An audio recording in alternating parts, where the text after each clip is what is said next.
Hello, my name is Regina Miller, and welcome to Salon Talk. This Salon Talk is me answering a few questions today. I had a lot of questions about um, salon startups because I told people that this would be the week where I talk about salon startups. How do you start it up, and the costs and things you have to do as a salon owner to start up for someone who, this is answering the question for someone who has zero knowledge but know that when they get out of beauty school they want to open up a salon. What is the first few things that they need to start preparing for? Well, for me to answer that, I'm going to say it with honesty and what I did, because I like to tell y'all what I did. I don't like to be, feeding y'all false information. What I did was save money first. Save at least 5,000. Save at least $5,000. That's first before you even, you could be writing down a plan and all that, what you want to do, how you want it to look. Start looking on Pinterest. I started looking on Pinterest. I started going in people's salons. I started, seeing what people's salons was looking like around me because I wanted to be different. So, first of all, do the $5,000. Save cash money, $5,000. And I'm going to tell you why. Because you're going to need it for your first month's rent and your deposit. Okay? And you might want to have something left over and put that just towards the lease. Okay? Um, if your credit is good, you can do lease programs on your salon furniture. What do I suggest? I suggest a first time salon owner don't do what I did. I got brand new furniture. But if you somebody who want brand new furniture, you could get brand new furniture, leased salon furniture lease. Inbox me and I will give you the name of the companies.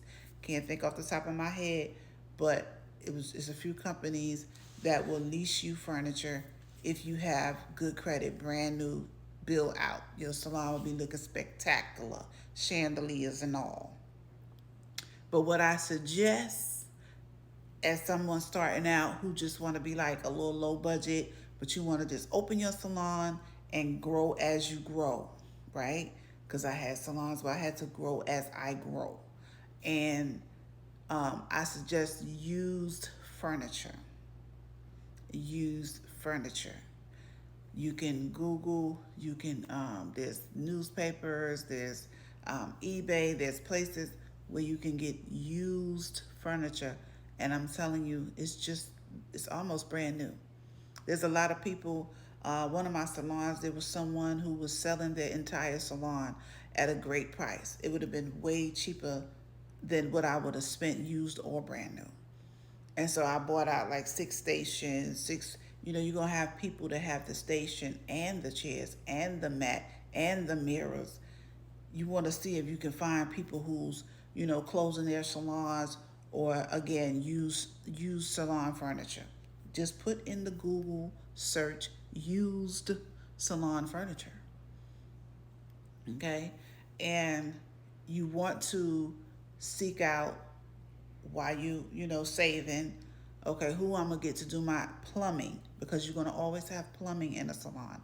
You're gonna have to put your shampoo bowls up, that requires plumbing. Okay, so start figuring that out. What I suggest, go to a church, go somewhere where the men are who are licensed plumbers who do the side work, because they help people on the side. They work for a company, but they help themselves too. You know what I'm saying? They might work for a big company, but they make a little money on the side doing it themselves for themselves. People who going to cut you some slack on the full price. Okay, I say go to church and find some men. If you a member of a church, get them in that church to help you.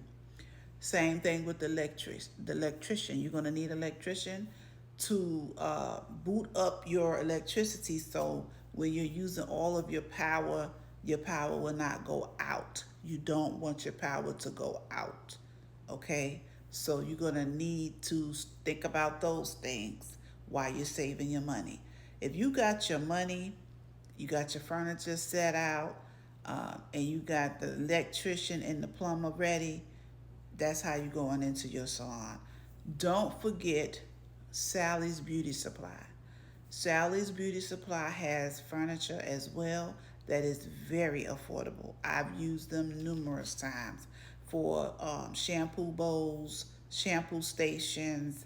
They have very nice shampoo stations for $100. You're going to have to get somebody to put it together. It comes in a box. But again, those men at church, your husband, somebody who knows how to put things together, or get on the Tact app. Those people, I had my last salon. The Tact app helped me. I'm telling you, he came.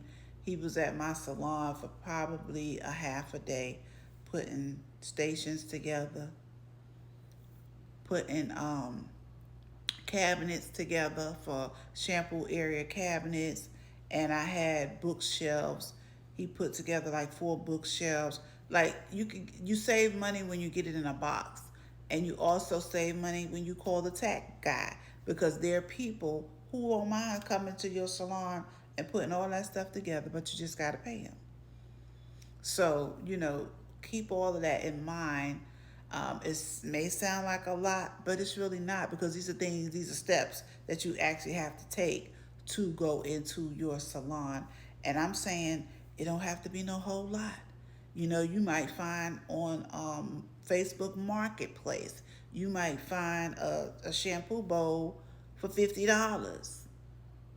Shampoo, you can get a shampoo bowl brand new for maybe 120, 150. You get one for $50, that's good. You get a shampoo, a styling chair, 175, 275. The sky's the limit with styling chairs. It depends on what kind of chair you want. You get a chair for $75 used, depending on where you find them. So start looking for things and get a storage unit. Get a storage unit and start buying stuff. Put your stuff in the storage unit, and when you ready to open up your salon, you have your things there for you, and it won't be like, oh, I got to get all this stuff at one time. So I definitely suggest plan, and I hope I answered this question really well, because I want you all to open your salons. I want you all to be great out here in this world, and have a nice place for people to come and get their hair services, because I believe in the future of the hair industry. God bless you. My name is Regina Miller. Thanks for watching another Salon Talk.